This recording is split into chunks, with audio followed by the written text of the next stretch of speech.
안녕하세요 여러분. 정직한 아이비 화학 선생님 이재훈입니다. 자, 이번에는 이제 21 November past paper 한번 풀어볼게요. 자, 첫 번째 문제는 이제 우리가 이만큼의 카본 아톰들이 있기 위해서는 몇 몰의 이 에탄올이 필요하냐라는 건데, 그럼 일단 우리가 필요한 건 에탄올의 포뮬라가 필요하답니다. 그래서 에탄올이란 것은 이제 CH3CH2OH이고 이거를 이제 molecular formula로 써보면은 C2H6O죠. 이게 왜 필요하냐? 이따가 우리가 이 에탄올 한 개에는 카본이 2개 필요하다라는 레이쇼가 이제 사용이 돼야 될 거기 때문에 포뮬라를 미리 적어 놓은 거예요. 자, 그러면 우리가 지금 있어야 되는 카본 아톰의 개수는 1.20 10의 23 4승계다. 그리고 얘를 먼저 moles로 바꾸기 위해서 아보가드로 넘버로 나눴죠. 그러면은 atoms of carbon 없어지고, 그러면 이걸 계산 몇 몰의 카본 있는지가 여기서부터 여기까지 계산이 됐는데, 우리는 좀 전에 그 포뮬러에서 봤다시피 1몰의 에탄올에는 2몰의 카본 아톰이 있다. 그거를 2몰의 카본 아톰은 1몰의 에탄올 속에 포함되어 있다. 이런 식으로 써줄 수가 있는 거죠. 자, 이렇게 썼고, 그럼 여기까지 계산하면은 이제 몇 몰의 이제 에탄올이 있어야 되는지, 그 속에 이만큼의 카본 아톰이 있기 위해서는 몇 몰의 에탄올이 있어야 되는지를 계산을 한 거고, 그래서 계산을 하면은 유닛이 moles of 에탄올이 나오죠. 계산해 보면은 0.996이라는 숫자가 나오는데 그게 거의 1이랑 가까우니까 답은 C가 된다라는 것을 알 수 있답니다. 자, 2번 문제로 가면은 3 moles of, 지금 얘는 뷰테인인데, 프로페인인데 3몰의 프로페인이 이제 20몰의 옥시전이랑 리액션을 했다. 그러면은 which quantity is present at the end of the reaction? 자, 항상 우리가 체크해야 되는 게 뭐냐면은 문제에서 두 개의 리액턴트가 각각 얼만큼씩 있는지 다 알려준다면은, 그러면은 무조건 그 질문은 limiting reactant를 먼저 계산해라 라는 문제랍니다.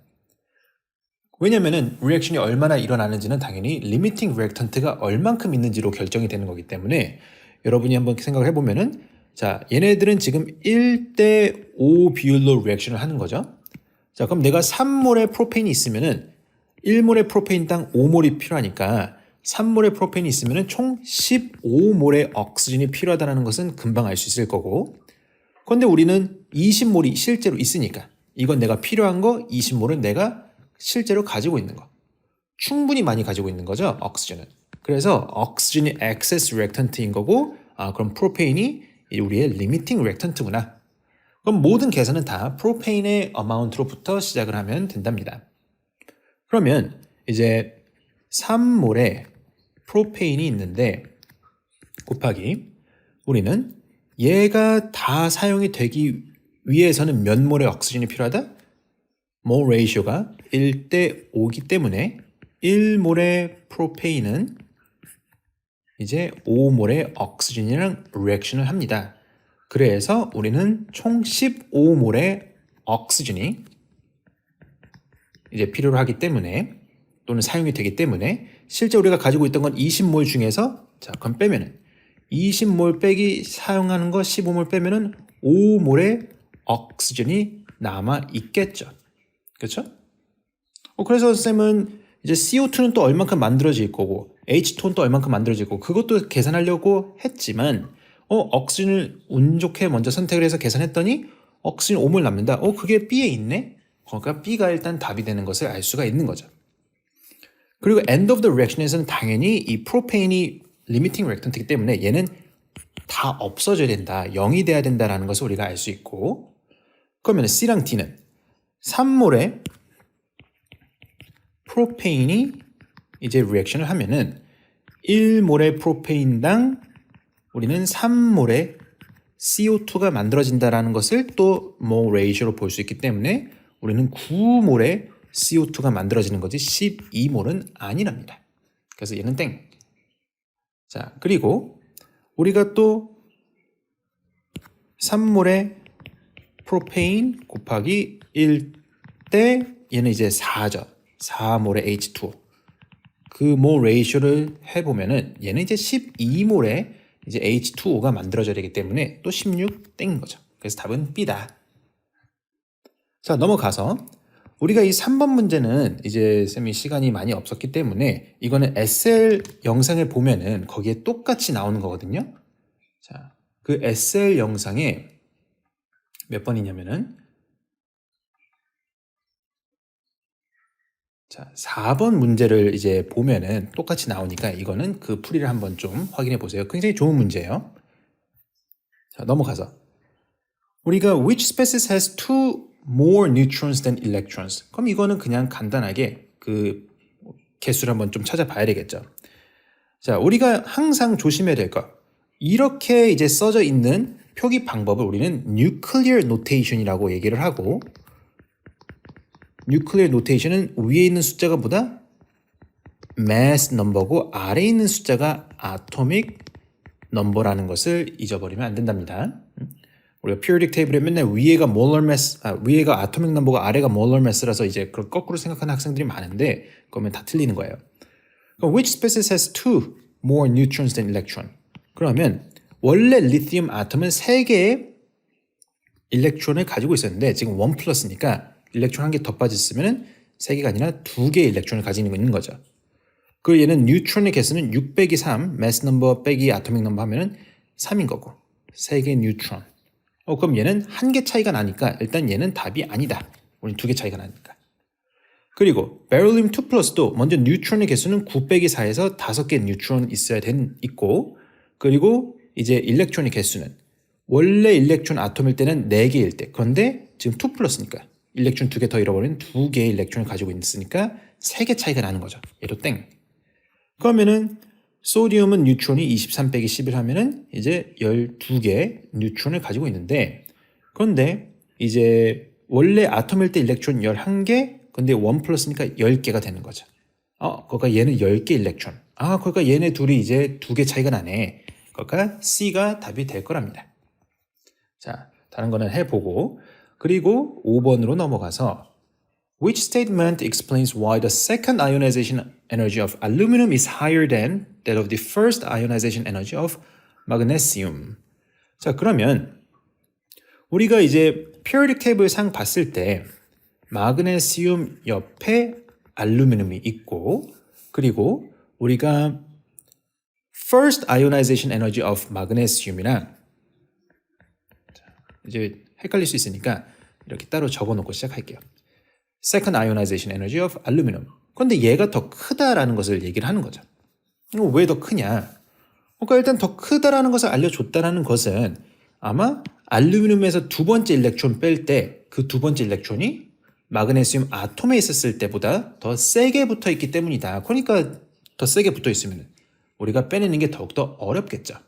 그렇죠? 그러니까 그 이유가 뭐냐? 그거를 얘기를 하는 건데 그러면은 우리가 잠깐 이제 그림을 그려보면은 마그네슘 이게 뉴클리어스고 첫 번째 이제 두 번째 에너지 레벨이 있고 그 다음에 세 번째 에너지 레벨 이렇게 있는데 그럼 마그네슘은 밸런스 일렉트론 이렇게 2개가 있고 그 다음에 얘는 아토믹 넘버가 몇이냐면은 periodic table 사용하면은 플러스 12죠. 일단 간단하게만 적어 볼게요. 그리고 너무 크니까 좀 줄여서 그리고 우리가 이제 알루미늄도 한번 보면은 알루미늄은 뭐 다 똑같은데 이제 밸런스 일렉트론이 3개고 얘는 이제 프로톤의 개수가 한 개 더 많은 13개다. 플러스 13 이렇게 되는 거죠. 그리고 얘는 우리가 이 일렉트론 한 개 이미 빠진 상태고 이제 두 번째 일렉트론을 빼내는 I2 얘는 첫 번째 거를 빼내는 I1을 비교하는 상태다. 그럼 보기 편하겠죠. 자, 그러면은 그럼 여기서 우리가 알 수 있는 거 우리가 지금 이 일렉트론을 빼내던 이 일렉트론을 빼내던 얘네들은 다 어디서 빼내는 거냐? 똑같이 세 번째 에너지 레벨이기도 하지만 얘네들은 또 어디? 똑같은 3s 오비탈에서 빼내는 거랍니다. 3s 오비탈. 그러니까 뉴클레스에서부터 그 3s 오비탈에 있는 그 거리도 일단 똑같을 거라는 조건이 있는 거죠. 비교하기 편하게. 그러면은 우리가 둘 다 3s까지 있는 그 일렉트론을 빼내는 거고, 그러니까 이 뭐 디스턴스라 그러면은 d 이거는 똑같다라고 치면, 그리고 valence electron의 개수도 똑같고 그리고 안에 있는 inner electron의 개수도 똑같으니까 shielding effect도 당연히 똑같을 거고 그러면은 차이가 나는 게 뭐밖에 없다? 프로톤의 개수가 얘는 12개, 얘는 13개. 그러니까 우리는 알루미늄의 이 effective nuclear charge가 당연히 1만큼 더 세게 이 일렉트론을 끌어당기고 있겠죠. 그렇죠? 우리가 그냥 간단히 계산해 보면은 우리가 첫 번째 에너지 레벨은 일렉트론 2개, 두 번째는 8개 있으니까 12 빼기 2개, 8개 하면은 얘는 플러스 2로 얘를 끌어당길 거고 얘는 플러스 3으로 끌어당길 거기 때문에. 그렇죠? 그래서 이거를 이제 설명하는 게 몇 번이냐? 얘는 답이 D인 거죠. 한번 읽어보면은 both have the same number of electrons. 그쵸? 그쵸? 우리가 좀 전에 이제 세 번째 s 오비탈에 일렉트론 2개 채우고 있는 거 똑같다 그랬으니까 그래서 디스턴스 똑같고 그러니까 일렉트론들끼리는 모든 영향이 다 똑같다. 그런데 거기서 알루미늄이 프로톤이 한 개 더 많으니까 얘가 더 세게 붙어 있는 상태다. 이런 얘기를 하는 거죠. 그래서 D가 올바르게 얘기를 하는 거죠. 자, 그리고 which ion has the largest radius? 항상 이런 문제가 나오면은 일단 우리가 두 가지 정도로 나눠서 한번 좀 해석을 해봐야 되는데 항상 ionic radius가 나오면은 두 가지 우리가 첫 번째 같은 element인데 different charge를 비교할 때가 있는 거고 예를 들어서 Mg2 플러스 다시 마그네슘 Mg1 플러스 Mg2 플러스 이런 식으로 라디우스를 비교하면은 당연히 일렉트론이 빠져나갈 때마다 조금씩 더 작아지고 그렇죠? 아예 밸런스 일렉트론이 다 빠져나가면은 걔는 확 줄어들고 그런 것들을 이제 비교하는 문제가 있을 거고 두 번째 우리가 두 번째는 이제 다른 엘리먼트들인데 일렉트론의 개수가 똑같은 녀석들 same number of electron 예를 들어서 여기는 A랑 B처럼 Na 플러스랑 Mg2 플러스 그리고 사실 앞에서 얘기했던 이 Mg랑 사실 얘도 이제 이미 일렉트론이 한 개 빠져 있었던 알루미늄이니까 알루미늄 1 플러스 얘네들이 이제 일렉트론의 개수가 똑같은 녀석들이고 이런 녀석들을 우리는 뭐라고 부른다? isoelectronic한 녀석들이다 라고 얘기를 하는 거죠. with the same number of electrons. 그래서 이렇게 있는 상태라면은 우리는 당연히 앞에서 얘기했다시피 뭐다? 일렉트론의 개수는 다 똑같으니까 일렉트론의 차이는 없다. 그럼 프로톤이 더 많은 녀석일수록 effective nuclear charge가 더 셀 테니까 프로톤이 더 많은 녀석이 더 작다. 그래서 마그네슘 2 플러스가 더 작다. 이런 식으로 비교를 하는 문제들이 나오는 거죠. 오케이? 자, 그래서 얘 같은 경우는 일단 Na 플러스랑 Mg2 플러스 중에서는 일단 Mg2 플러스가 더 작고 Na 플러스가 더 크다. 그 다음에 또 우리 phosphorus랑 sulfur도 마찬가지로 우리 periodic table 상 보면은 그룹 15에 phosphorus 있고 16에 sulfur 있고 얘가 P3-랑 S2- 아이온이 되면은 일렉트론의 개수가 똑같은 누구랑 똑같다? 얘네들은 지금 argon의 electronic configuration이랑 똑같겠죠? 그럼 이 중에서 더 큰 녀석은 누구냐? 더 큰 녀석.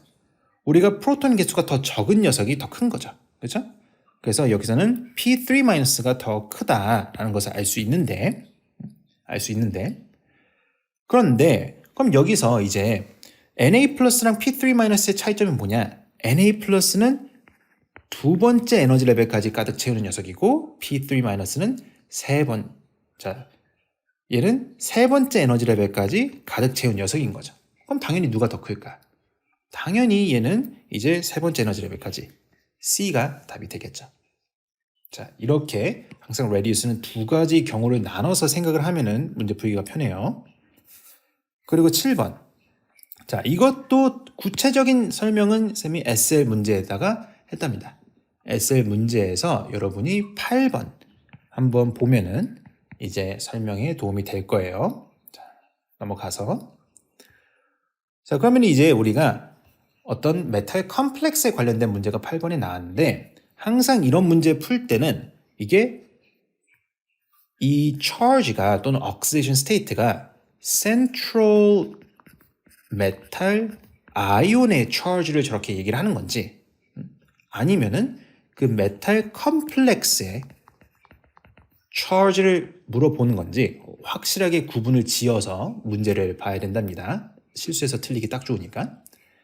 그래서 우리는 지금 봤을 때 이 A, 플라티늄에 클로린이 6개 있다. 근데 이 클로린은 charge가 0이 아니죠.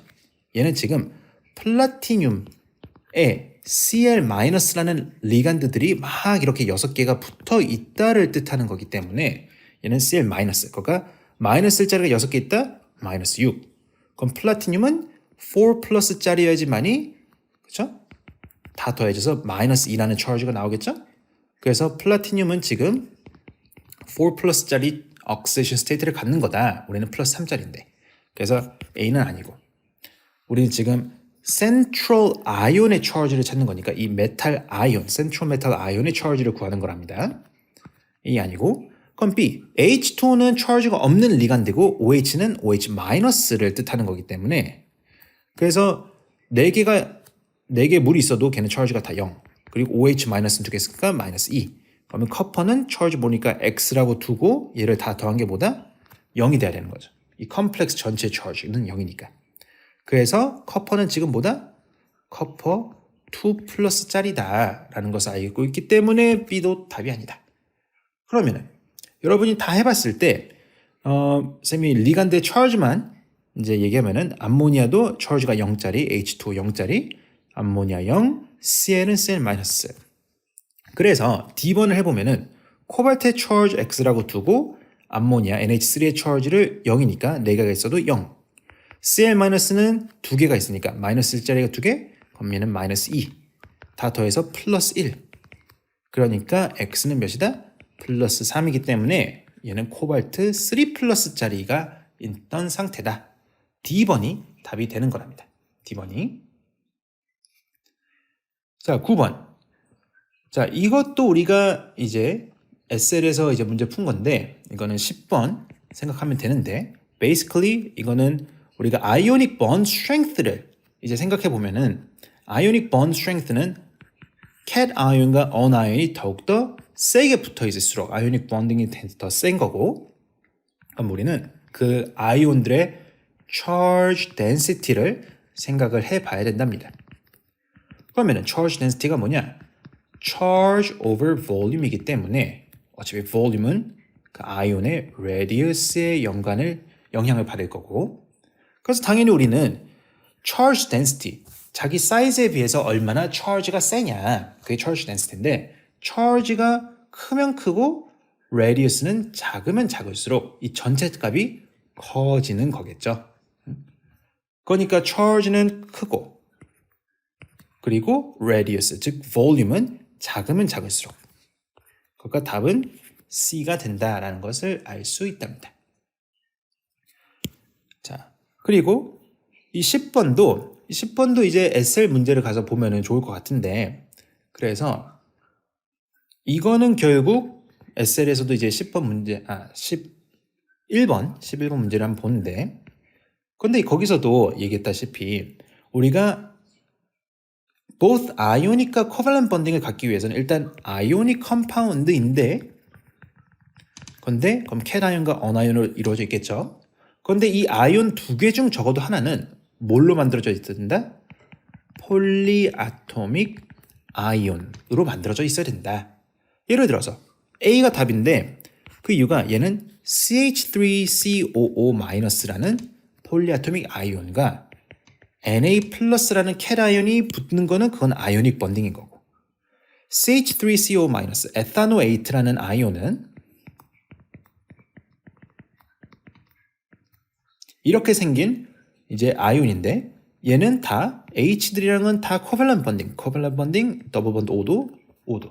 그죠? 얘는 다 코밸런트 번딩이기 때문에 코밸런트 번딩으로 만들어진 아이온들이 폴리아토믹 아이온이다. 그러니까 여기에 코밸런트 번딩이 있고 얘네들끼리 하는 거는 또 아이오닉 번딩도 있는 거죠. 그래서 A가 답이 된다. 그리고 자 11번도 이제 SL의 12번 한번 체크해 보세요. 선생님이 설명 잘 해놨으니까. 자 12번 Which molecule contain two pi bonds? 우리가 pi bonding이라는 건 결국 뭐냐? 우리가 첫 번째 어떤 아톰과 아톰 사이에서 만들어지는 첫 번째 번딩을 이제 시그마 번딩이라고 부르는 거고, 두 번째 번딩, 그러니까 더블 번딩에는 파이 번딩이 한 개 있는 거고, 세 번째 번딩도, 그러니까 트리플 번딩에는 파이 번딩이 두 개 있는 거죠. 그래서 결국 얘는 이제 루이스 스트럭처를 그려봐야 되는데, HC에는 자, 쌤이 이제 루이스 스트럭처 그리는 거는 설명 안 할게요. 그거는. 근데 이렇게 생겼고, 그럼 얘는 파이 번딩이 한 개, 두 개 있는 녀석인 거죠.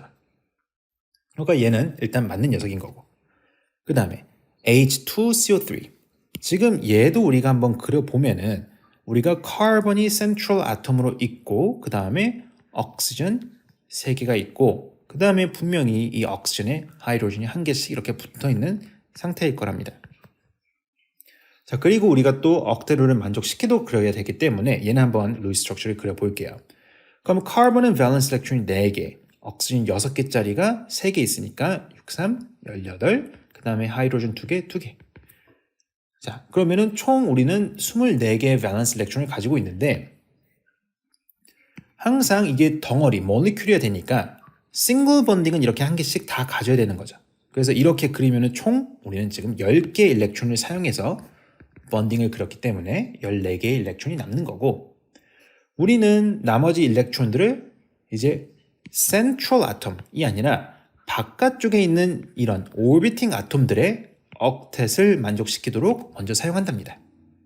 그래서 일렉트론을 2, 4, 6, 8, 10, 12, 14개 이렇게 사용하면은 이게 지금 H2CO3의 루이스 스트럭처가 되는 거고, 보이다시피 여기는 다 싱글 번딩만 있기 때문에 시그마 번딩만 있고 파이 번딩은 없답니다. 그렇죠? 그러니까 2번은 답이 될 수가 없다라는 거죠. 그러면은 3번. 지금 H2CO4, C2O4. 자, 그럼 얘는 어떻게 생겼냐? 일단 우리가 카본이 2개가 있기 때문에 카본 1개, 2개는 둘 다 센트럴 아톰으로 오고, 카본이 있으면 걔가 무조건 센트럴 아톰으로 오고, 그 다음에 좀 공평하게 옥시전을 2개씩 이렇게 나눠 갖도록 하고, 하이드로전도 사이좋게 한 개씩 이렇게 나눠 갖는 거죠. 그럼 얘는 여러분이 이제 그려보면 알겠지만 얘는 이렇게 카보실릭 애시드가 2개 붙어 있는 녀석인데, 그래서 뭐 에탄 다이오익 애시드라고도 부르고 또는 옥살릭 애시드라고도 불리는 녀석이랍니다. 그래서 얘는 우리가 여기에 파이 번딩 1개, 2개가 있기 때문에 얘도 답이 될 수가 있는 거죠. 그래서 답은 1번, 3번만 되는 B가 답이다. 자, 13번. What is the hybridization of nitrogen and chlorine in NCl3? 다 이제 루이스 스트럭처를 그릴 수 있냐 없냐이기 때문에 이거는 쌤이 그 인강의 이제 4.3 부분에 이제 루이스 스트럭처를 그리는 방법 제대로 설명한 게 있으니까 그걸 한번 좀 보면 좋을 것 같아요. 자, 그래서 이제 NCl3는 이건 뭐 NH3랑 거의 비슷하게 생긴 거기 때문에 이렇게 생겼고, 여기 론페어들은 다 이렇게 있답니다. 좀 조잡해 보이지만.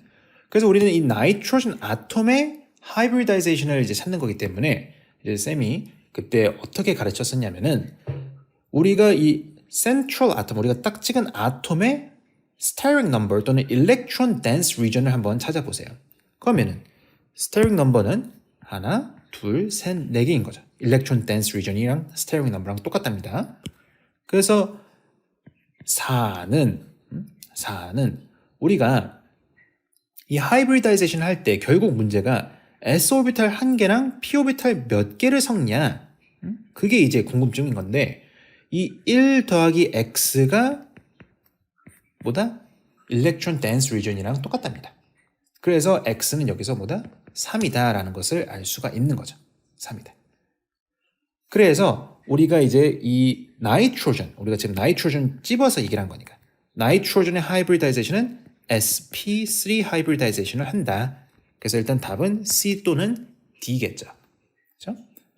그리고 클로린 같은 경우는 우리가 클로린도 이제 또 봐보면은 지금 뭐 예를 들어서 이 클로린 맨 오른쪽에 있는 거 얘를 한번 찍어서 얘기를 해보면은 얘는 주변에 스타링 넘버가 하나, 둘, 셋, 넷. 그렇죠? 그러니까 얘도 똑같이 하면은 얘도 sp3가 나오기 때문에 답은 보다 D가 된다라는 것도 쉽게 알 수 있는 거랍니다.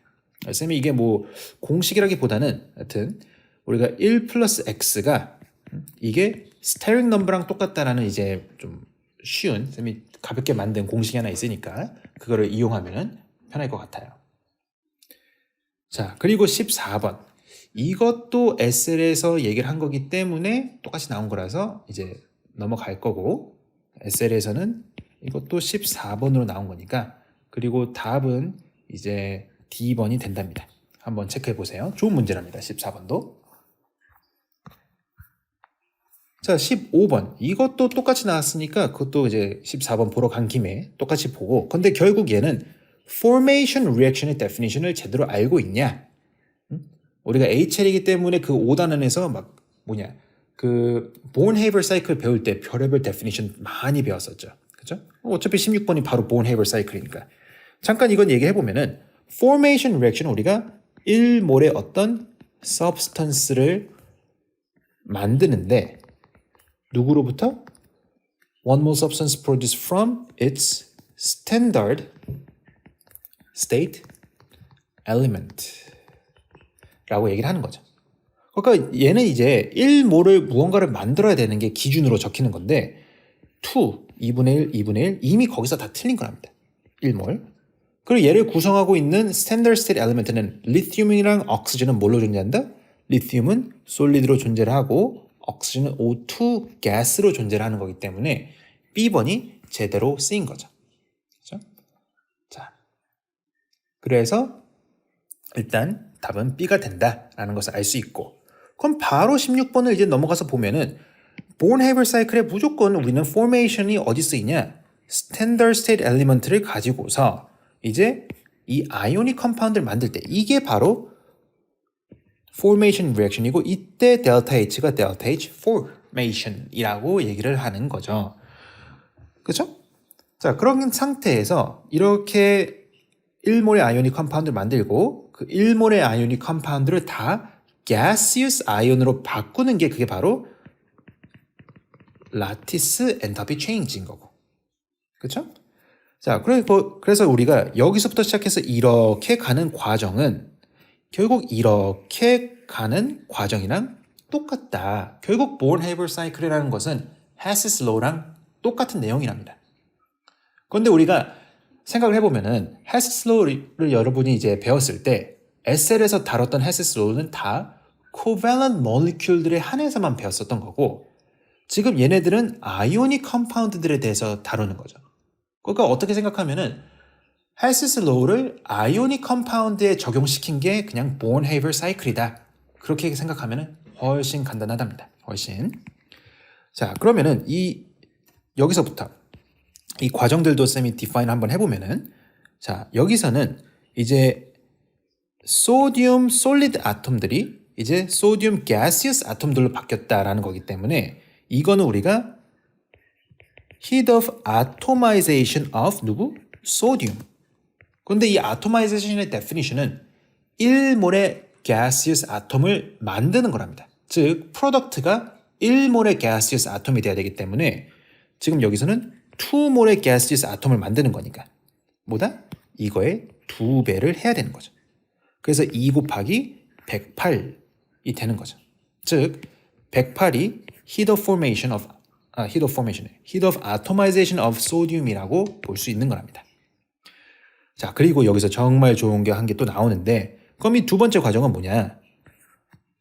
지금 얘만 바뀐 건데 1몰의 옥시전 아톰을 만든 거죠. gaseous 아톰을. 그러니까 지금 얘는 heat of atomization of oxygen 아톰들인데 그런데 여기서 여러분이 볼 게 일단 뭐 이게 지금 플러스 249다라는 건 당연한 얘기고 여기서 볼 게 뭐냐면 우리가 이 atomization이라는 엔탈피 값들은 데이터 북클렛에 안 나와 있답니다.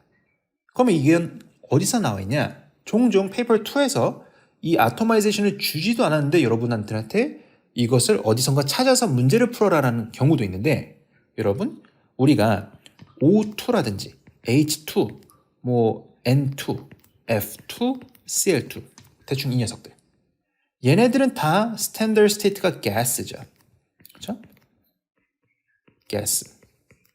자, 그러면은 예를 들어서 우리가 O2 가스를 이제 2분의 1몰만큼 가지고 있는데 얘를 다 부러뜨리면은 1몰의 oxygen gaseous 아톰들만 만들어진답니다. 그럼 얘를 우리가 structural formula로 한번 써보면은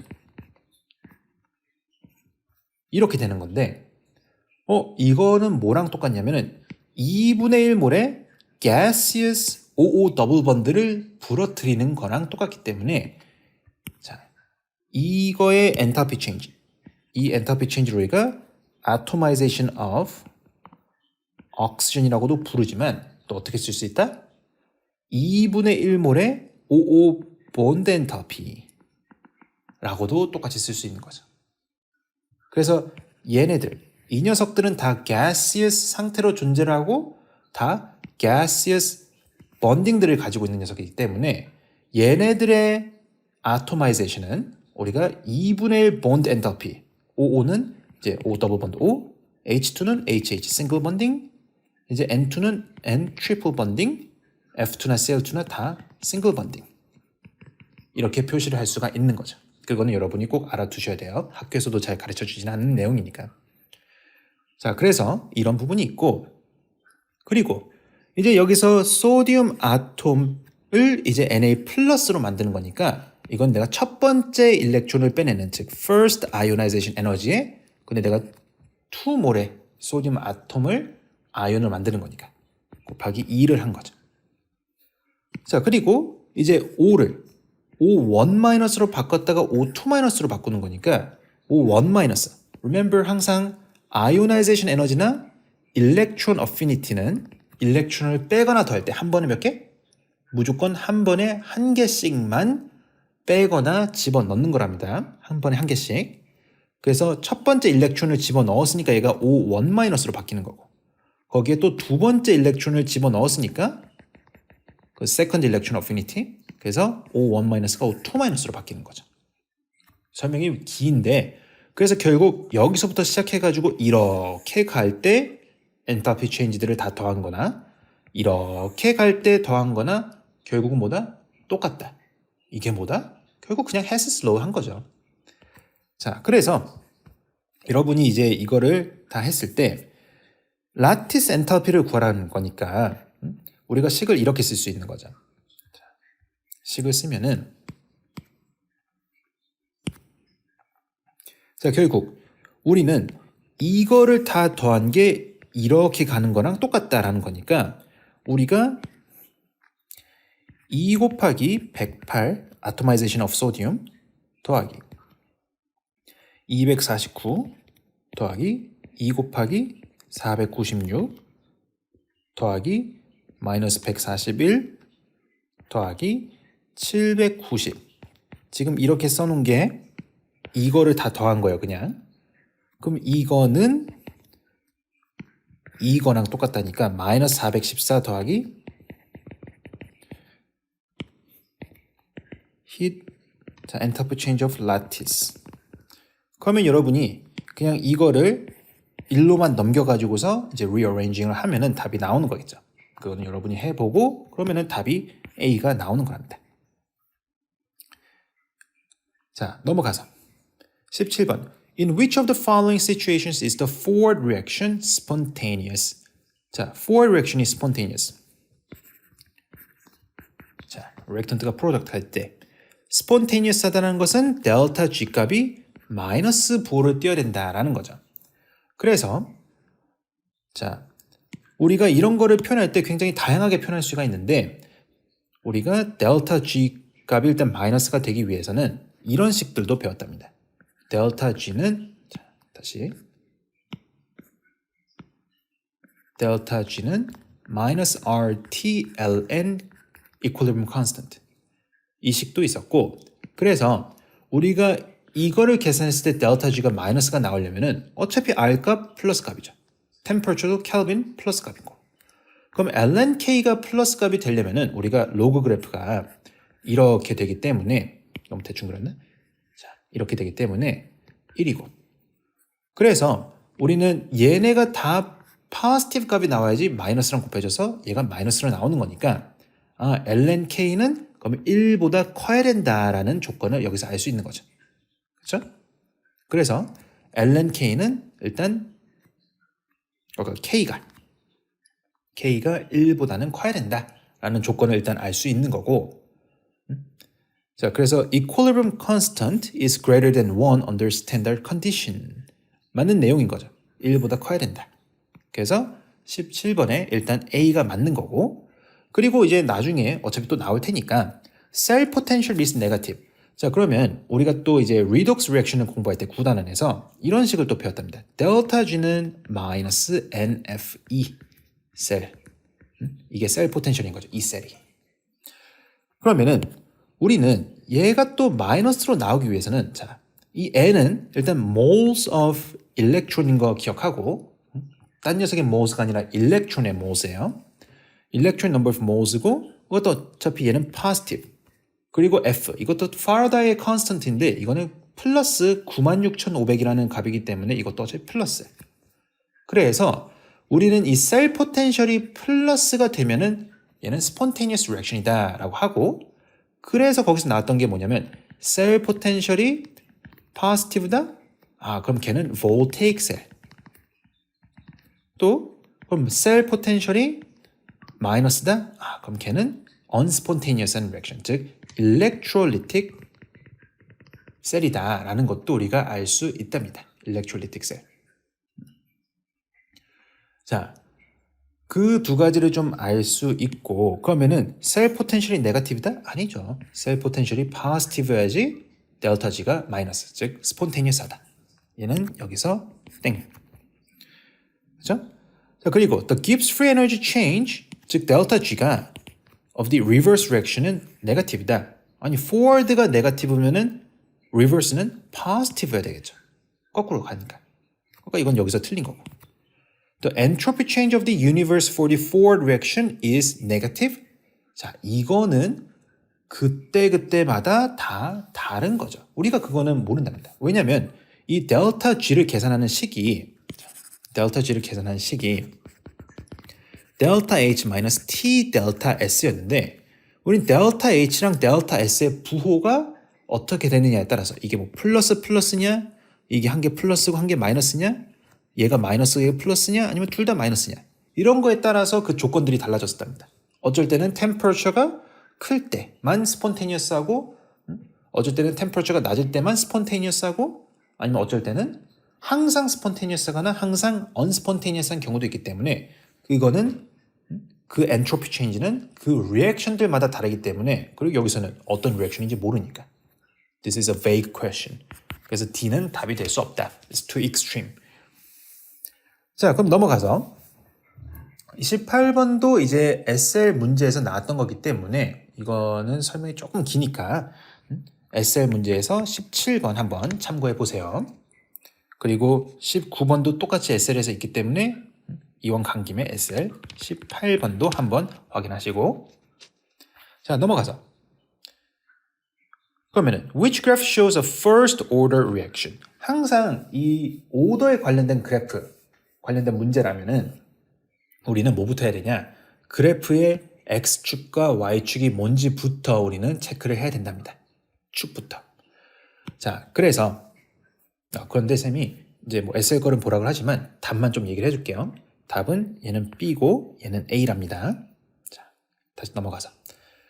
그래서 우리는 이 rate expression이라는 것은 rate는 뭐 K 곱하기 concentration의 뭐 몇 승 뭐 이런 식으로 얘기를 하는 건데, 그래서 우리는 이제 concentration과 rate를 이제 보여주는 그래프라면은 그거는 rate expression을 있는 그대로 보여주는 거죠. 있는 그대로. 그래서 이게 만약에 first order다. 이게 n이 즉 first order다라고 하면은 걔는 그래프가 어떻게 나야 되냐? concentration이 이 녀석의 concentration이 커질 때 rate도 똑같이 proportional하게 커진다. 그러니까 얘는 일직선으로 커지는 그래프여야 되는 거죠. 그래서 이게 rate versus concentration 그래프라면 무조건 다 일직선으로 커져야 되는데 지금 이 두 개, B랑 D가 rate랑 concentration이지만 이렇게 커지는 그래프는 둘 다 아니다. 그래서 B랑 D는 둘 다 탈락. 그런데 이제 A랑 C는 그러면 우리가 이 rate라는 것은 또 어떻게 생각할 수 있냐? 우리가 concentration versus time 그래프의 이제 슬로프가 그게 바로 rate가 되는 거죠. 그렇죠? rate가. 그래서 우리가 어떻게 생각해 보면은 이 그래프를 이제 integration 적분 때려 버리면은 거꾸로 나오는 게 이제 reactant concentration versus time 그래프인 거고 이 concentration versus time 그래프를 미분하면은 differentiation 딱 때려 버리면은 나오는 게 바로 rate versus concentration 그래프다라고도 생각을 할 수가 있답니다, 여러분. 그러면 뭐 이쯤 되면은 다 인테그레이션을 배웠을 테니까 수학 시험도 끝났는데 까먹지 말고 우리가 이 1승짜리를 인테그레이션 시키면은 이제 2승짜리 그래프가 나오는 거겠죠. 2승짜리. 그래서 우리는 봤을 때 당연히 리액턴트의 concentration은 줄어들어야 되는데 얘가 quadratic function처럼 생긴 거니까 이렇게 생긴 거면은 내려가는 부분 이쪽이겠죠. 이렇게 생긴 그래프가 이제 답이 될 것이다. 그래서 답은 A다라고도 볼 수가 있답니다. A. 자, 넘어가서 21번. 자, 지금 어떤 메커니즘인지 모르겠는데 그 메커니즘을 통해서 나오는 rate expression이 A랑 B 둘 다 1승 1승이다. first order다. 그럼 which mechanism is consistent with this rate equation? 항상 이런 문제가 나오면은 첫 번째. 그런데 이 문제에서는 이제 overall equation을 안 줬네요. 자, 그러면은 원래 이제 어떤 overall equation이 있으면은 여러분들한테 그러면은 쌤이 체크하라는 게 꼭 뭐냐면은 이 메커니즘들을 더했을 때 나오는 overall equation이 주어진 overall equation이랑 당연 똑같아야 된답니다. 당연. 만약에 이 식 두 개를 이제 더했는데 근데 그게 우리한테 주어진 식이랑 달라. 그거는 완전 다른 리액션이기 때문에 우리가 신경 쓸 필요조차도 없다라는 거죠. 근데 여기서는 지금 overall equation이 뭔지 모르니까. 자, 그러면은 우리는 항상 slow step이 rate determining step인 거죠. RDS. 이거를 보고서 rate expression을 써보면은 rate는 지금 I랑 B 그래서 K I의 1승 B의 1승으로 표시를 할 수가 있는데 우리는 이거를 봤을 때 이 I라는 게 뭐냐 지금 뭔가 만들어졌다가 다시 사용돼서 없어지는 녀석인 거죠. 이런 녀석을 여기서도 intermediate라고 부르니까 아마 I라고 둔 것 같은데 우리의 rate expression은 reactant로만 표현이 된다는 것을 잊어버리면 안 된답니다. 그러니까 intermediate가 들어가면은 reactant의 딴 녀석으로 이제 바꿔줘야 된다는 거고 쉽게 바꾸는 방법은 그냥 intermediate 뭘로 만들어졌어? A 두 개로 만들어졌네? 그러면은 이거 대신에 그냥 A의 제곱으로 써주면 된답니다. A 제곱. 그러면은 얘는 이제 K, A의 제곱, second order, B의 first order. 근데 둘 다 first order가 돼야 되는데 A는 답이 아니라는 거죠. 그래서 여러분이 이거를 해봤을 때 이제 답이 D인데 얘를 한번 보자. 지금 slow step이 얘고, 그러니까 얘가 rate determining step, RDS. 그러면 rate는 K 곱하기 이제 I의 1승, 그 다음에 A의 1승으로 적히는데 이 intermediate는 뭘로 만들어졌다?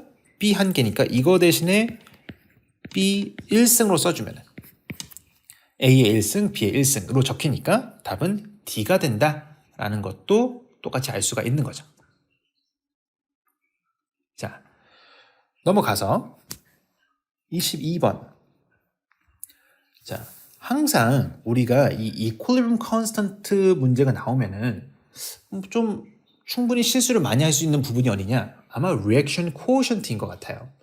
왜냐면은 reaction quotient를 물어보는 문제들이 굉장히 subtle하게 이제 문제를 물어보는데 다행히도 이 문제는 뭔가 reaction에서 reaction quotient라는 문제가 이제 얘기가 나왔으니까 Q도 우리가 한번 신경 써줘야 되는구나 라고 생각을 하고 그리고 이제 이 두 녀석의 차이점은 뭐냐? equilibrium constant는 항상 extent라는 단어를 되게 좋아하는데 extent at the equilibrium. 그러니까 equilibrium에 도달했을 때 우리 reactant가 product로 항상 100%다 바뀌는 건 아니기 때문에 equilibrium에 도달했을 때 reactant의 몇 %가 product로 바뀌어져 있냐? 그게 이제 정도, extent를 얘기를 하는 거죠. 그죠? 그래서 그게 뭐 6.2 정도라고 하고 그러면 Q라는 거는 extent at a moment. 어떤 순간에서의 extent. 지금 내가 이게 뭐 equilibrium이 됐는지 안 됐는지 모르는데 지금 이 순간에서 이제 얼만큼의 reactant가 product로 바뀌었느냐 그거를 얘기를 하는 게 이제 Q랍니다. 그런데 우리는 지금 6.2까지 가야 돼. 그게 equilibrium이고 그게 스테이블한 상태니까. 하지만 지금 우리는 4.5까지밖에 안 왔다고 하면은 우리는 더 많이 가야 되겠죠. 6.2까지 가려면. 그래서 우리는 예를 들어서 지금 0이고 여기가 6.2야. 그러면 6.2까지 열심히 가야 되는데 아직까지 우리는 4.5까지밖에 안 왔으면 어디로 더 가야 된다? 앞으로 더 가야 되겠죠. 6.2에 도달하기 위해서. 그 뜻은 우리가 그만큼 forward reaction을 더 해서 6.2 뭐 만약에 퍼센티지라고 하면은 6.2%까지 reactant를 product로 바꿔야 된다라는 얘기이기 때문에 그러니까 우리는 forward reaction을 더 해야 되는 상황이다라는 것을 알 수 있는 거죠. 그렇죠? 그래서 우리는 아직도 forward reaction이 더 진행이 돼야 되기 때문에 forward reaction이 더 빨리 일어나야 되는 상태다. 누구보다? reverse reaction보다. 그래서 그를 얘기를 하는 게 B. The rate of the forward reaction is greater than that of the rate of the reverse reaction. 그래야지 forward reaction을 더 할 테니까. 언제까지? equilibrium에 도달할 때까지. Q랑 KC가 같아야지 equilibrium인데 지금 이건 말도 안 되는 얘기고 그리고 the concentration of reactant is greater than that of the product. 지금 그거를 우리가 알 수 있는 방법은 없는 거죠. 그렇죠? 우리가 concentration이 아니라 우리는 지금 reactant가 concentration으로 따지는 게 아니라 reactant의 몇 %가 product로 바뀌어 있는 상태냐 그런 것들을 가지고 얘기를 하는 거기 때문에 concentration 관련된 얘기를 하는 거는 아니랍니다. 지금 비율을 따지는 거지. 그리고 at equilibrium, the concentration of reactant is greater than the concentration of product.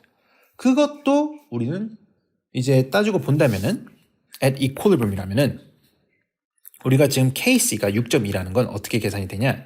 KC는 지금 A2의 1승의 equilibrium concentration 나누기 A의 이제 제곱 at equilibrium concentration.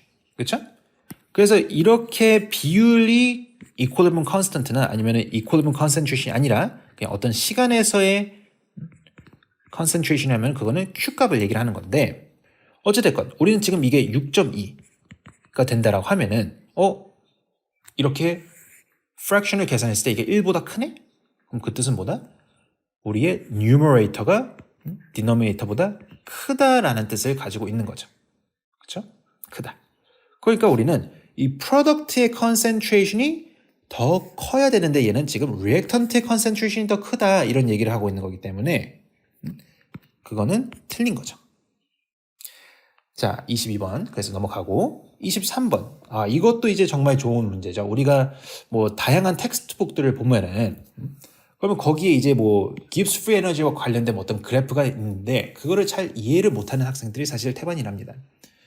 자, Gibbs free energy라는 것은 그냥 쉽게 얘기를 하면은 우리가 리액션을 할 때 사용할 수 있는 에너지가 충분하냐, 충분하지 않냐 이런 거를 얘기를 하는 거거든요. 만약에 쌤이 이만큼의 에너지를 지금 가지고 있고 여러분들을 가르쳐 주기 위해서 이만큼의 에너지가 필요하다라고 하면은 나는 지금 에너지가 충분한 상태야. 그러면 이제 수업에 들어가서 열심히 수업을 에너제틱하게 해가지고 여러분들한테 좋은 지식을 잘 전달할 수가 있는 방법이 있을 거고 그럼 그때는 충분히 내가 애초에 시작할 때 충분한 Gibbs free 에너지를 가졌으니까 spontaneously 아주 willingly 하게 여러분들한테 수업을 잘 할 것이다. 그게 바로 델타 G가 마이너스로 계산될 때인 거죠. 이게 만약에 10이고 이게 만약에 0이면 항상 델타는 final 0 빼기 initial 10. 마이너스 값으로 나올 테니까. 그렇죠? 자, 그리고 만약에 지금 내가 B에서 C로 가려고 그런다면은 B에서 C로 그럼 그 뜻은 나는 지금 에너지가 0인데 C가 되기 위해서는 나는 10이라는 에너지가 필요해. 나는 지금 에너지가 0인데 그럼 나 혼자 내가 지금 충분한 에너지를 가지고 있냐? 전혀 없는 거죠. 그래서 10 빼기 0 하면은 이럴 때 델타 G가 플러스 값이 나오는 거죠. 그러니까 이거는 unspontaneous, 즉 밖에서 에너지를 넣어주지 않는 이상 이 리액션은 spontaneous하게 일어날 수가 없다를 얘기를 하는 거죠. 그렇죠? 자, 그래서 어찌됐건 지금 얘는 spontaneity를 얘기를 하는 건데 지금 아래축 X축에는 아래 있는 X축은 N2O4 reactant의 amount를 얘기를 하는 거고 지금 이 위에 있는 X축은 NO2 product의 amount를 얘기를 하고 있는 거예요. 그러니까 지금 A인 상태에서는 지금 N2O4 즉 reactant가 맨 처음에 많았고 NO2 reactant는 뭐다? 하나도 없었던 상태를 얘기를 하는 거죠. 그렇죠? 그러니까 이거는 딱 리액션이 시작할 때를 얘기를 하는 거고 그러면은 이때는 A에서 B까지 갈 때는 spontaneous하게 델타 G가 0보다 작은 spontaneous하게 이 방향 쪽으로 B를 만드는 방향 쪽으로 리액션을 할 것이다. 그렇죠? 자, 그러면 이제 B에 도착했어. 또는 그리고 이제 C에 만약에 있다라고 하면은 또는 D에 있다라고 하면은 지금 이때는 이렇게 올라갈 것이냐 못 올라가죠. 아까 얘기했던 것처럼 이거는 내가 에너지가 없을 때 여러분들을 가르치기 위해서 이만큼 에너지가 필요한데 난 아직 밥을 못 먹은 상태. 그러면은 막 옆에서 지금 빨리 수업 들어가야지 이렇게 막 혼내지 않는 이상 아 지금 수업 들어가기 싫은데 하면서 이렇게 가는 방향이 B에서 C 또는 C에서 D로 올라가는 상향인 거죠. 그러니까 지금 이거는 unspontaneous한 거기 때문에 오히려 어느 쪽으로 간다? 얘네들이 이렇게 거꾸로 돌아오는 방향은 이거는 아주 willingly하게 일어나겠죠. 그래서 이것도 지금 spontaneous하게 일어나는 거고 즉 우리는 A에서 B로 가는 방향이나 D 또는 C에서 B로 가는 방향이 spontaneous한 거고 이렇게 일어나면은 리액션이 쫙 spontaneous하게 일어나가지고 B에 도달하면은 이제 뭐 reactant가 이만큼 있고 product는 이만큼 있는 상태 즉 B라면은 이때는 이제 더 이상 에너지가 없는 상태니까 forward reaction이든 reverse reaction이든 아주 willingly 하게는 일어나지 못할 것이다 라는 거죠. 그래서 이때가 우리는 equilibrium이라고 얘기를 한다. G값이 미니멈일 때가 equilibrium이다 라고 얘기를 하는 거랍니다. 좀 설명이 길었는데 이 그래프를 잘 알지는 못하니까 대부분 학생들이 자 그래서 일단 G값이 미니멈일 때가 더 이상 forward reaction으로 가고 싶어도 충분한 에너지가 없는 거고 reverse reaction으로 돌아가려고 그래도 이제 충분한 에너지가 없는 상태다 이런 거를 얘기를 하기 때문에 이때가 뭐다? 이제 equilibrium이다 라고 얘기를 하는 거. 자 넘어가서 24번 24번도 이게 SL에서 똑같이 문제가 나왔고 일단 답은 D번이고 얘 문제가 몇 번이냐면은 SL에서 20번 한번 보면 돼요. 넘어가서 What is the pH of 0.01 molarity KOH? strong base죠? 그리고 그러면은 OH-의 concentration이 0.01 molarity겠네. 아, 그러면은 0.01 molarity니까 우리가 POH가 몇이다? POH는 마이너스 로그 10의 마이너스 2승이니까 POH는 2. 그럼 pH는 몇? 14 빼기 2 하면은 이제 12가 나오는 거겠죠. 그렇죠? 그래서 답은 C가 된다. 자, 넘어가서 26번. 자, what is a possible value of pH at the equivalence point in the titration of a strong acid with a weak base? 자, 굉장히 재밌는 그리고 좋은 문제인데 근데 이 타이트레이션에는 우리가 뭐 스트롱 애시드가 타이트런트인지 아날라이트인지 그건 모르니까 그냥 이퀄벌런스 포인트일 때만 물어본 거죠. 쌤이 이런 것도 한번 좀 구체적으로 얘기를 해볼게요. 자, 만약에 우리가 이렇게 아래에 스트롱 애시드가 있었고 위에서 weak base를 타는 경우에는 그래프가 어떻게 생겼냐. 여기가 7이라고 하면은 일단 이 strong acid랑 weak base가 equivalence 포인트일 때는 어떤 salt를 만든다? 우리는 acidic한 salt를 만든다기 때문에 7보다 아래쪽에 equivalence 포인트가 있고 그래서 여러분이 그릴 때 위아래 너무 짧게 그렸다.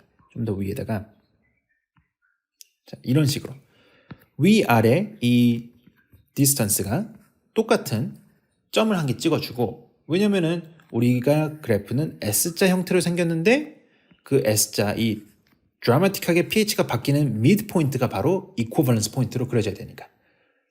그리고 뭐 strong acid라고 하면은 뭐 pH가 1인지 2인지 그건 모르겠는데 사실 그게 정확한 표현은 아니랍니다, 여러분.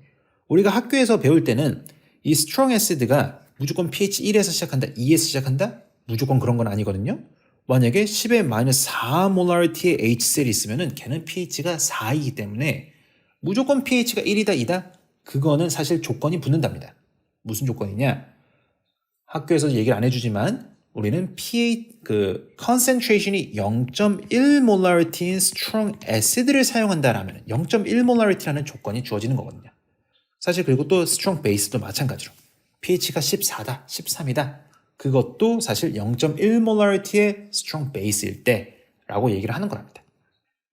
뭐 근데 그래서 이제 0에서 뭐 1에서 이제 시작을 해가지고 이런 식으로 갔다가 그리고 weak base니까 또 0.1 몰라리티의 weak base라면은 뭐 pH가 10이다. 뭐 이런 식으로 하면은 이런 식으로 그림이 그려지는 거죠. 그렇죠? 자, 그런데 이런 경우에는 우리가 일단 답은 여기서 바로 찾을 수 있는데 7보다 낮은 5가 답이 된다. 이거는 바로 찾을 수 있는데 여기서 더 좋은 얘기들을 해본다면은 우리는 이게 이제 equivalence 포인트일 때 volum에는 VEQ라고 얘기할게요. 그러면 2분의 VEQ가 뭐다? half equivalence 포인트겠죠? 그런데 half equivalence 포인트 지금일 때는 사실 이때 pH는 아무런 쓰잘데기 없는 정보를 준답니다. 왜냐면 우리가 이 half equivalence 포인트에서 어떤 식 pH는 pKa랑 똑같다. 이 굉장히 중요한 식을 사용하기 위해서는 무조건 아래가 weak한 녀석이고 위에가 strong한 녀석일 때만 사실 이 식을 사용할 수 있는 거예요. 그래야지 half equivalence 포인트일 때 여전히 weak한 녀석도 남아있을 거기 때문에 strong한 녀석은 다 없어졌겠죠. equivalence 포인트 전이니까. 충분히 타이트런트를 집어넣지 않았다라는 거니까. 자, 그래서 우리가 거꾸로 이제 weak acid가 있었으면은 그래프가 근데 여기서는 뭐 weak base였으니까 상관없답니다. weak base라고 해도. 자, weak base에 strong acid가 있었던 상태니까. 거꾸로 그린다면은 우리는 이제 weak base니까 pH 10에서 시작한다 할까요? 그리고 여전히 acidic한 salt가 만들어질 거고 그래서 이런 그래프 그리고 pH 뭐 1쯤 그래서 이런 식으로 그래프가 이제 뭐 만들어진다라고 하면은 이때는 이제 half equivalence 포인트일 때 pH가 뭐다? pKa of the weak acid랑 똑같다라고 얘기를 하는 겁니다. 쌤, 근데 여기서는 weak base를 줬는데 pK acid 이거 그대로 써도 돼요? 상관없답니다. 그다음에 긴 얘기를 지금 할 수는 없지만 상관없답니다. 무조건 weak한 녀석이 아래에 있는 상태에서 strong한 것을 집어넣었을 때 그때 half equivalence 포인트의 pH는 무조건 pKa다 라고 얘기를 합니다. 그러면은 여기서 예를 들어서 weak base가 암모니아다. 쌤, 그러면 이거는 암모니아의 pKa예요? 그건 말도 안 되죠. 우리가 암모니아는 베이스인데 어떻게 Ka로 표시가 돼? 지금 이 pKa 값은 암모니아라고 하면은 암모니움의 pKa 값이랑 똑같다라는 얘기가 나오는 겁니다. 오케이? 그래서 무조건 이 식은 이게 뭐 weak base든 weak acid든 상관없이 항상 쓸 수 있는 식이다. 언제? 아날라이트가 아래에 있던 게 weak한 녀석이고 위에서 strong한 녀석을 떨궜을 때만 사용할 수 있는 식이다. 오케이? 자, 넘어가서. 자, 27번. What is correct for pure hot water? 자, 그러면은 여기서는 이제 pure hot water 이니까 25도보다는 높은 온도의 물이라는 거죠. 그렇죠? 그런데 우리가 이 auto ionization of water를 식으로 한번 써보면은, 그리고 이 리액션은 엔도테르믹인 거 알고 있죠? 지금 번딩을 부러뜨리기만 하는 식이니까. 지금 얘는 어차피 H2O 한 개 부러뜨릴 때마다 H 플러스 한 개, OH 마이너스 한 개. 그 양은 똑같답니다. 똑같답니다. 자, 그러면은 우리가 여기서 꼭 봐야 될 게 뭐냐면은, 이제 내가 이 온도, temperature를 바꾼다라고 해도 어차피 어떤 온도든, 그래서 우리가 temperature를 만약에 높였으면은, 그럼 다시 temperature를 낮추기 위해서 우리는 endothermic reaction을 선호하고, 지금 얘는 forward reaction이 endothermic이니까 forward 쪽으로 더 shift 한다라는 것을 알 수 있죠. 그리고 우리는 그러면 이제 이쪽으로 더 shift가 되어 있는 상태인데, H 플러스 한 개 더 많이 만들어질 때마다 OH 마이너스도 한 개 똑같이 더 많이 만들어지니까, 지금 H 플러스랑 OH 마이너스의 concentration of water는 항상 똑같아야 된다라는 얘기는 당연한 거랍니다. 온도가 바뀐다 한들. 자, 그런데 지금 우리가 pH를 따져보면은, 자, 예를 들어서 25도에서의 H 플러스 concentration 우리가 다 1.0, 10의 마이너스 7승 몰라리티인 거 알고 있죠? 그런데 예를 들어서 100도야. 물이 끓고 있는 중에. 그러면은 25도일 때보다는 더 오른쪽으로 시프트를 했으니까 H 플러스 concentration은 좀 과장해서 더 커지겠죠. 뭐 10의 마이너스 6승. 그래서 25도랑 비교했을 때보다는 100도에서의 H 플러스 concentration이 더 크다. 그렇죠? 그렇지만 얘가 10의 마이너스 6승이면은 100도에서도 OH 마이너스는 똑같이 10의 마이너스 6 몰라리티다. 이거는 여전히 만족이 돼야 되는 거예요. 그래서 pH는 어떻게 된다? 더 높은 온도에서는 25도일 때보다, 즉 pH 7보다는 더 낮은 값이 나야 되는 거죠. 그렇죠? 그래서 below 7. 그래서 답은 B가 된다라는 것을 알 수가 있답니다. 자, 그리고 우리가 넘어가서 28번 What is the change in the oxygen state of the oxygen? 자, 그러면은 지금 이 문제도 이제 SL에서 나왔던 거기 때문에 여러분 SL 22번 한번 보고, 일단 답은 몇이냐? 답은 C번인데 여기서는 체크해야 될 거 H2O2 하이드로젠 페록사이드. 페록사이드에서는 옥시전이 유일한 exception이 있었죠.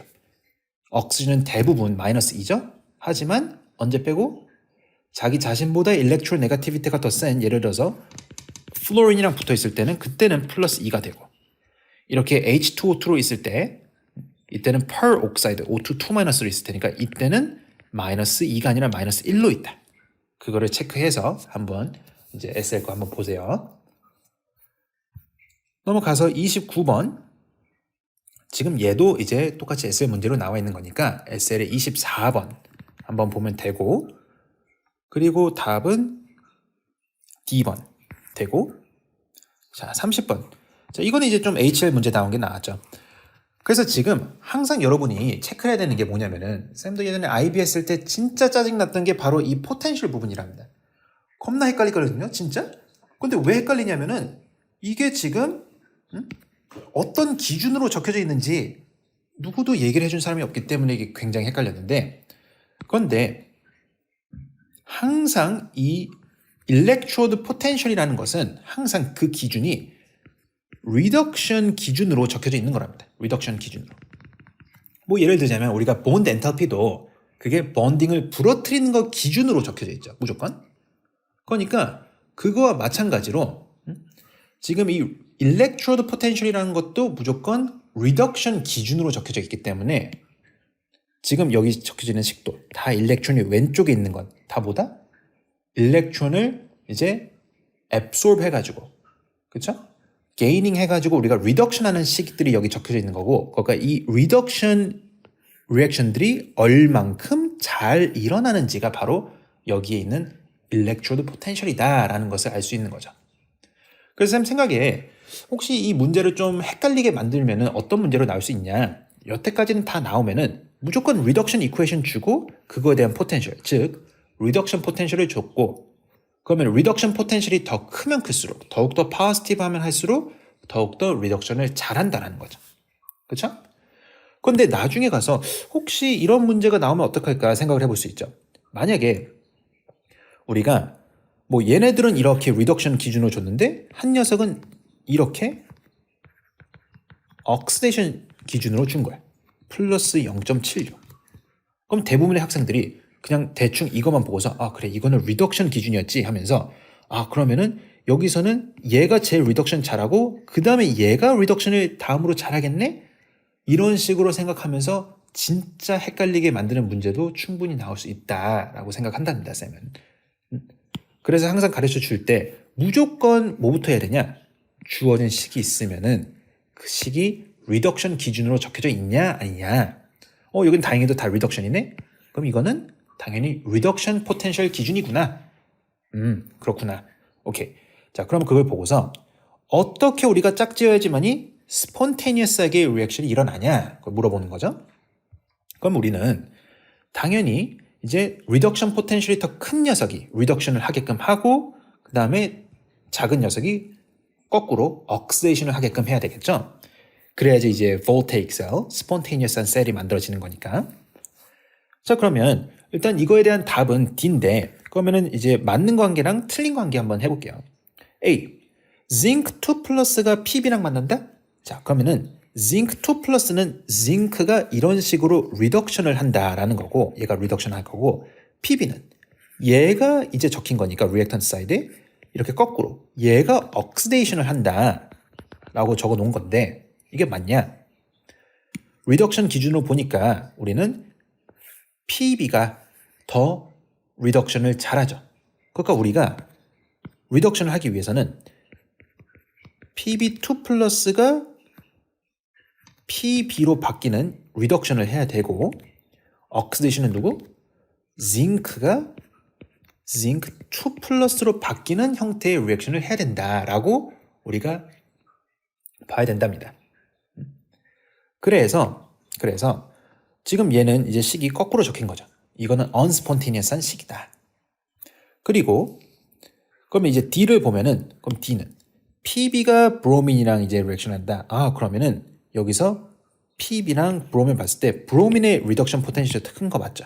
그러니까 우리는 브로민이 리덕션 하게끔 식을 적어줘야 되기 때문에 그럼 BR2랑 BR-에서 당연히 BR2가 리액턴트 쪽에 적히는 게 리덕션 하는 거 맞을 거고 그러면은 PB는 PB2 플러스가 아니라 PB가 이렇게 억시데이션 하는 기준으로 적혀져 있어야 되겠죠?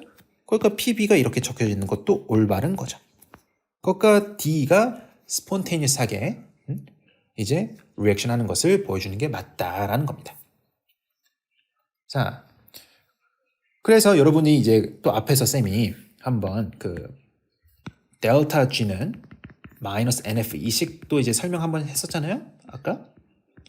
그래서 스폰테니어스 하려면은 이 셀 값이 어떻게 된다? 무조건 플러스가 나야 된다라고 했었고 그러면 우리가 D번처럼 얘 리덕션 하니까 있는 그대로 놔두고 얘는 억시데이션 하니까 이거를 억시데이션 식으로 바꾸면서 우리 포텐셜도 억시데이션 포텐셜로 바꾸면 플러스 0.13이 되겠죠. 이걸 더하면은 뭐다? 더하면은 플러스 1.12 voltage. 어찌됐건 플러스 값이 나온다는 게 중요한 거죠. 플러스 값이. 자, 넘어가서 그럼 31번 일렉트롤리시스가 나왔는데 항상 voltaic 셀이건 electrolytic 셀이건 이거는 그림을 그려보는 게 정확하답니다, 여러분. 그림을 그리세요, 그냥. 그래서 자 우리가 이제 31번 봤을 때 Which aqueous solution produce oxygen gas during the electrolysis? 자, 그러면 이제 이건 좀 길 테니까 한번 풀어보죠. 자, 우리가 일단 스테이트는 다 aqueous인 electrolytes인 거고 자, 그러면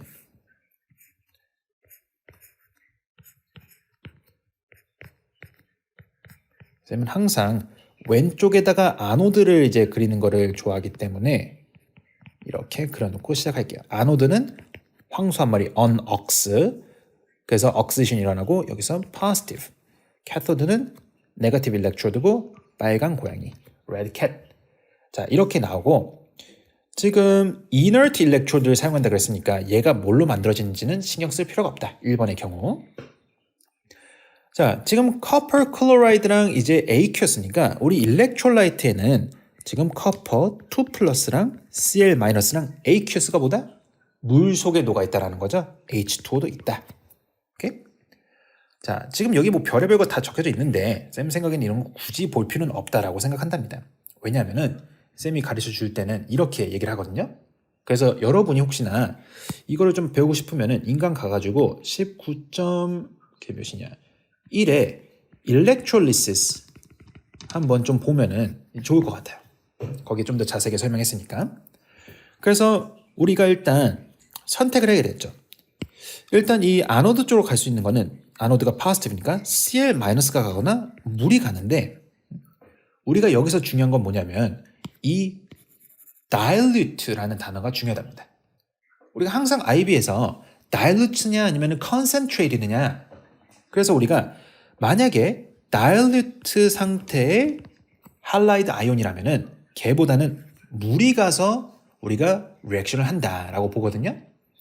그래서 얘가 지금 Cl-가 dilute한 상태니까 그럼 물이 가가지고 자 쉽게 물이 oxidation 하면은 oxygen이 만들어진다. 라임 좋죠? 물이 oxidation 하면은 oxygen이 만들어진다. 그래서 지금 이미 이 식이 보여주고 있는 건데 얘가 oxidation 하면은 O2 가스가 만들어지는 거죠. 그렇죠?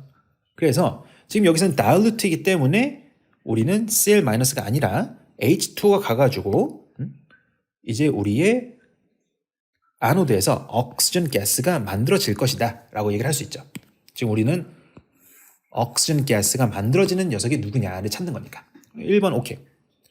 그러면 또 우리가 이제 자 CuCl2를 똑같이 적어놨으니까 지금 3번 먼저 좀 해볼게요. 근데 이때는 dilute인 거 똑같고 근데 copper electrode이기 때문에 얘가 copper인 거를 좀 적어놓고 그러면은 오케이 일단 물이 이쪽으로 가가지고 또는 copper 2+가 이쪽으로 가가지고 이제 reduction을 한다면은 일단 transition 메탈이 있으면은 무조건 transition 메탈이 가가지고 우리는 reduction을 한다라고 본답니다. 물보다 transition 메탈의 reduction을 더 잘하기 때문에. 그래서 여기서는 물이 reduction 하는 거는 신경 쓸 필요도 없고 그리고 어차피 물이 reduction 해봤자 뭐 만들어지냐면은 하이드로젠이 만들어지지 옥시전이 만들어지지는 않는답니다. 그러니까 reduction 쪽은 신경 끄고 그래서 또 아노드로 보면은 오케이 그러면은 또 dilute chloride랑 이제 물이 있고 커퍼가 있어. 그러면 또 물이 가가지고 하겠네요. 자, 근데 이제 우리가 inert electrode가 아니라 copper electrode이기 때문에 항상 아노드가 inert electrode가 아니라 oxidation이 가능한 녀석이라면 oxidation이 가능한 녀석. 뭐 그리고 끽 해봤자 inert electrode가 될 수 있는 거는 세 가지밖에 없거든요. 우리가 배우는 게 graphite, 플라티늄 또는 팔라디움. 이 녀석들이 inert electrode로 나왔는데 일단 커퍼는 그럼 inert electrode가 아니겠죠.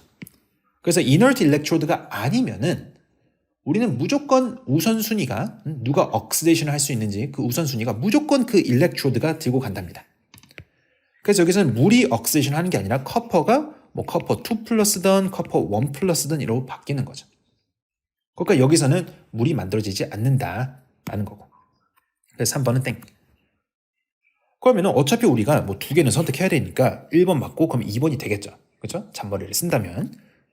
그런 식으로 일단 풀면은 우리가 답은 지금 31번이니까 답은 A가 된다라고 하네요. 맞죠? 그러면 이제 2번도 그래도 해보면은 자 iron sulfate니까 그리고 with inert electrode 다시 커퍼 지우고 자 그러면 또 이렇게 돌아가가지고 생각해보자. 자, 우리가 iron sulfate니까 Fe 2+ sulfate 그 다음에 물이 있는데 일단 아까 얘기했다시피 reduction 하는 녀석은 그러면 물이랑 iron 중에서 누구? transition 메탈이 가서 Fe2를 만들어낼 거고 그리고 이 아노드 쪽에서는 그러면 이제 솔페이트냐 아니면은 물이냐인데 여기서 또 핵심 폴리아토믹 아이온은 억시데이션을 못한다라고 우리가 본답니다. 그냥 항상 물보다 못한다. 그래서 물이 가가지고 억시데이션해서 억시전 만들어진다라고 보는 거죠. 그러니까 1번, 2번 맞는 거랍니다. 오케이? 그래서 쌤은 여러분이 이걸 구체적으로 좀 더 설명을 듣고 싶으면 19.1에 들어가서 보면 정말 좋을 것 같아요. 자, 그럼 넘어가서 32번. 자, 이것도 우리가 어차피 SL 문제에 있는 거기 때문에 넘어가서 거기서 이제 SL 문제 몇 번이냐면은 25번이거든요. 25번. 이건 진짜 간단한 이름 붙이기니까 가가지고 한번 보고 어차피 답은 뭐냐면은 이제 C랍니다. 그리고 33번도 SL 문제 있고 일단 답은 B고 그리고 번호는 이제 SL에서 26번 보면 돼요. 34번도 나와 있답니다. 27번. 이건 그냥 외워야 되는 거예요. 알카인의 general formula C. 자, 넘어가서 자, 35번. 이제 이것도 HCl 내용인 거죠. 자, 그러면 여기서 봤을 때 우리가 configurational isomer. 자, configurational isomer라는 건 뭐냐? 우리가 conformational isomer도 있고 configurational isomer라는 것도 있는데 얘가 도대체 뭐냐? 그걸 한번 생각해 볼 필요가 있답니다.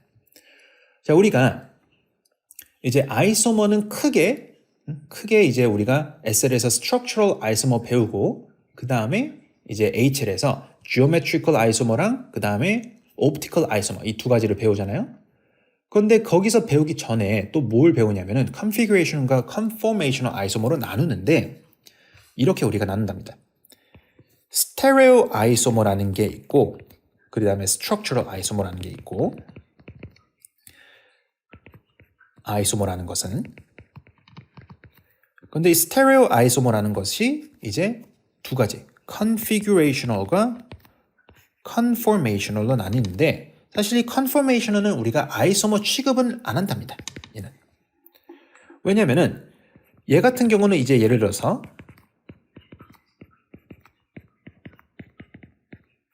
이렇게 있으면은 지금 이 C와 C 사이에 번딩이 시그마 번딩으로 이루어졌기 때문에 얘는 freely하게 로테이션이 일어나는 부분이고 그러면 얘가 이제 이 축을 이 axis를 기준으로 뱅글 이제 돌다 보면은 CL이 여기 있다가도 또 이렇게 아래쪽으로 내려갈 거고 또 위쪽으로 올라가고 그런 식으로 뱅글뱅글 돌면서 여러 개의 이런 모lecule들이 서로 같은 모양도 만들고 다른 모양도 만들기 때문에 순간적으로 갔다가 또 달라졌다가 이거를 반복하는 녀석이라서 딱히 항상 다른 녀석은 아니구나. 그래서 conformation은 굳이 아이소머 취급을 안 한답니다.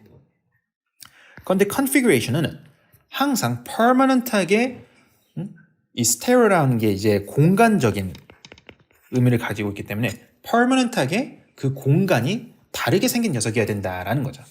그래서 여기 안에 이제 geometrical isomer와 optical isomer가 들어가는 거랍니다. 이런 기본적인 내용을 좀 알고 있고 자 그러면은 configurational isomer에 대한 맞는 것을 구하세요 라는 거니까 자 A. Configurational isomers can only be interconverted by breaking and reforming the bonds. 이게 이 configuration의 정확한 definition이랍니다. 공간적으로 permanent하게 다르다는 뜻은 얘네들이 가지고 있는 번딩을 대표적인 게 우리가 geometrical isomer 대표적인 거 이렇게cis랑 trans인 녀석이 있으면은 내가 지금 이 녀석을 이 왼쪽에 있는 녀석이랑 똑같이 만들어주기 위해선 CL의 이 번딩을 불어줘가지고 이 위쪽에다 붙이고 또 H의 번딩을 부러뜨려서 이 아래쪽에다 붙여야 되는 거죠. 그렇지 않으면은 이 더블 번드는 free rotation이 못 일어나기 때문에 절대로 얘네 둘은 같아질 수가 없는 녀석이랍니다. 그러니까 정확한 definition이 A인 거죠. 그래서 자, 또 B번. different molecular formula를 갖는다? 그러면 걔는 애초에 아이소머의 definition을 만족하지 못하는 거랍니다. molecular formula가 같은데 뭔가 다른 녀석. 그렇죠? 그게 아이소머인데. 틀렸고. C. configurational isomers are not distinct compounds. 얘네들은 다른 녀석인 거죠. 특히나 또 다른 대표적인 녀석이 뭐가 있었냐면은 그 탈리도마이드라는 약을 여러분이 학교에서 배워본 적이 있는지 없는지 모르겠는데 이거는 이제 옵티컬 아이소머 두 개가 있었는데 한 개는 그 임산부들한테 그 입덧 치료제 약으로 이제 사용됐었는데 이제 이 과학자들이 또는 이 약을 만든 사람들이 이 옵티컬 아이소머의 개념을 모르고 약을 만들어 가지고서 이제 두 개의 성분이 이렇게 이제 옵티컬 아이소머 그냥 이렇게 두 녀석이 있다라고 하면은 이 두 녀석을 둘 다 포함한 약도 만들어서 이제 같이 판매를 했던 거죠. 자기도 모르게. 그런데 알고 보니까 지금 어느 한 녀석은 임산부들의 그 입덧 치료제 우리가 그 모닝 시크네스라고 부르거든요. 모닝 시크네스를 이제 치료하는데 올바르게 사용됐지만 어떤 다른 거는 기형 출산을 유발했던 약이기도 한답니다. 그러니까 당연히 얘네 둘은 distinct한 컴파운드라고 보는 게 맞는 거죠. 그러니까 이거는 지금 혼자 헛소리하고 있는 거기 때문에 C는 틀렸고, 그렇죠? Configurational isomers always have identical physical properties? 아니랍니다. 왜 아니냐? 그 탈리도마이드 이런 옵티컬 아이소머들의 특징은 뭐다? 빛을 꺾는데 같은 각도로 꺾지만 반대 방향으로 꺾는다. 그게 이제 different physical property였죠. 그렇죠? 그러니까 identical 아닌 거죠. always identical 그건 아니다. 그래서 D는 틀렸다. A가 답이다. 자, 그리고 넘어가서 우리가 이제 소디움 보로하이드라이드 뭐 이런 얘기가 나오면은 이거는 뭐다? 이거는 알코올에 관련된 리덕션 리액션을 얘기를 하는 거다라고 본답니다. 자, 그러면 우리가 소디움 보로하이드라이드 자, 우리가 이거 할 때 조금 이제 주의 깊게 봐야 되는 것. 혹시나 지금 얘는 일단 키톤이기 때문에 우리가 두 가지 종류의 그 리듀싱 에이전트가 있는데 소디움 보로하이드라이드랑 리튬 알루미늄 하이드라이드 이 두 가지가 있는데 얘는 카보실릭 애시드가 문제가 나왔을 때는 무조건 얘만을 써야 된답니다. 카보실릭 애시드를 리듀싱 시키는 거는 무조건 리튬 알루미늄 하이드라이드. 소디움 보로는 못해요. 그런데 이제 다른 녀석 그냥 알데하이드나 키톤이거나 걔네들은 얘도 가능하고 리튬 알루미늄 하이드라이드도 가능하니까 상관이 없는데 카보실릭 애시드는 구분을 지어야 된다라는 거죠. 그래서 지금 우리가 이렇게 생긴 키톤이 있는데 얘를 이제 리덕션 시키면은 뭐가? 다시 알코올이 만들어지겠죠. 어떤 알코올? 여기에 다시 알코올이 만들어지니까 secondary 알코올. 그래서 CH3, CHOH, CH2, CH3. 답은 C가 된다라고 볼 수 있고 37번 Which attacking species is matched when with its mechanism of reaction? 자, 그러면 우리가 이제 OH-가 할로전 알케인 얘기할 때 나오는 대표적인 뉴클리오 파일이죠. 그렇죠? 그래서 우리는 OH-는 뉴클리오필릭 서브스티튜션을 한다라고 얘기를 하기 때문에 이건 땡. 그리고 우리가 Cl 플러스 이런 거를 우리는 일렉트로파일이라고 부르죠. 자, 그러면은 일렉트로파일 뭐 에디션 리액션, 일렉트로필릭 서브스티튜션 리액션 이렇게 여러 가지가 있을 수가 있는데 우리가 일단 뉴클리오필릭 에디션 리액션은 배운 적이 없답니다. 일단 에디션 리액션을 배워봤자 우리는 알킨에서 배운 거고 알킨에서는 우리가 일렉트로필릭 에디션 리액션을 한다라고 배웠죠. 그러니까 지금 B도 답이 안 되는 거고 암모니움 암모니움도 이제 뉴클리오파일이 맞지만 우리가 암모니움을 가지고서 리액션 하는 거는 딱히 배워본 적이 없는데 딱히 배워본 적이 없는데 일단 D도 한번 봐보죠. 우리가 NO2 플러스 이거 나이트로니움 아이온이라고 해가지고 이거 우리가 어디서 제일 많이 봤냐면은 벤진 얘기할 때 진짜 많이 봤답니다. 벤진에다가 우리가 나이트로늄이 와가지고 나이트로벤진이 만들어지는 거. 우리가 이거를 일렉트로필릭 서브스티튜션이라고 하자. 왜?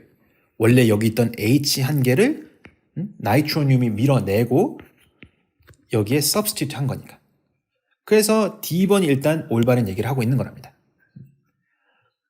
오케이? 그리고 우리가 뉴클리오필릭 substitution을 들어봤어도 addition reaction은 현재까지 배워본 적이 없기 때문에 그거를 시험 문제로 낼 수가 없겠죠. 그래서 A, B, C 다 안 되고 D가 답이 된다. 자, 넘어가서 오케이, 지금 이것도 이제 SL에서 나온 거기 때문에 SL에서 28번 간단한 문제랍니다. 이거 넘어가고 답은 A. 자, 그리고 넘어가서 지금 이 39번도 쌤이 정확하게 SL에서 얘기를 했기 때문에 여러분들의 30번 가서 체크를 해보고 그 다음에 얘는 답은 이제 C였답니다. 그리고 40번 이게 좋은 문제인데 결국 우리가 H&MR 스펙트럼을 이제 사용해가지고 어디서 배우냐? 그 H&MR 스펙트럼 우리가 이제 low resolution과 HL에서는 high resolution으로 배우는 거죠. high resolution은 이렇게 스플리팅 패턴이 보이게끔 하는 건데 지금 얘는 하나, 둘, 셋, 네 개 이렇게 네 개가 좀 이런 식으로 원래 뾰족뾰족하게 떨어져 있는 건데 이런 거를 우리가 쿼르텟 스플리팅 패턴을 간다 하고 얘는 싱글렛, 얘는 트리플렛이라고 얘기를 한답니다. 자, 그러면은 우리가 기본부터 가보면 이렇게 피크가 3개가 있으면 우리는 3개의 하이드로젠 environment가 있다라고 얘기를 하죠. 그럼 기본으로 그거부터 한번 찾아서 캔슬시키면은 우리가 프로페인 이렇게 있고 지금 여기에는 CH3랑 여기는 서로 같은 environment고 여기 중간 CH2는 다른 거기 때문에 프로페인은 2개의 environment만 있으니까 얘는 3개의 피크를 가질 수가 없기 때문에 답이 아니다. 그리고 또 우리가 뷰타노익 애시드를 먼저 한번 그려보면은 하나, 둘, 셋, 넷 이렇게 되어 있는데 얘는 이 CH3 한 부분, 이 CH2랑 이 오른쪽에 있는 CH2는 다른 environment죠. 서로 시메트리컬하게 생기지 않았으니까. 그리고 여기 또 하나 있네. 이 OH. 그렇죠? 그러니까 얘는 4개의 시그널을 가져야 되기 때문에 뷰타노익 애시드도 답이 안 된다. 그러면은 답이 될 수 있는 거는 자, 얘네들 이제 좀 지우고. 그러면 답이 될 수 있는 거는 프로파날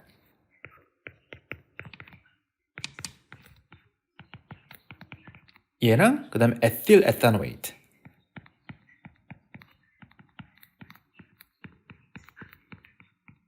이런 녀석인데 지금 이 부분 다시 이 부분 다 다르게 생긴 하이드로젠 인바이러먼트죠. 그렇죠? 카본 3개, 2개, 1개짜리는 당연히 다르게 보이니까. 그러니까 얘는 이렇게 3개의 시그널을 가지고 있는 게 맞고 그 다음에 얘도 지금 CH3 1개 그 다음에 그리고 이 CH3랑 서로 다르게 생겼으니까 다른 environment고 그 다음에 얘는 CH2 그렇죠? H2개가 가지고 있는 게 없으니까 그러니까 이제 이렇게 3개의 environment가 있다. 그러니까 B랑 D는 일단 3개가 나오는 거는 만족한답니다. 그리고 나서 우리가 또 뭘 봐야 되냐면은 이제 이 뭐 스플리팅을 먼저 봐도 상관없는데 스플리팅 패턴부터 해볼까요? 우리가 지금 스플리팅 패턴이라는 것은 예를 들어서 쿼르텟이 나왔다 4 그럼 이거는 어떤 하이드로젠 인바이러먼트 옆에 몇 개의 하이드로젠이 있는지에 플러스 1을 더한 거죠. 이게 말이 굉장히 귀찮은데 자 예를 들어서 우리가 지금 이 녀석 얘는 보기 쉬우니까 얘는 주변에 하이드로젠이 또 있다 없다?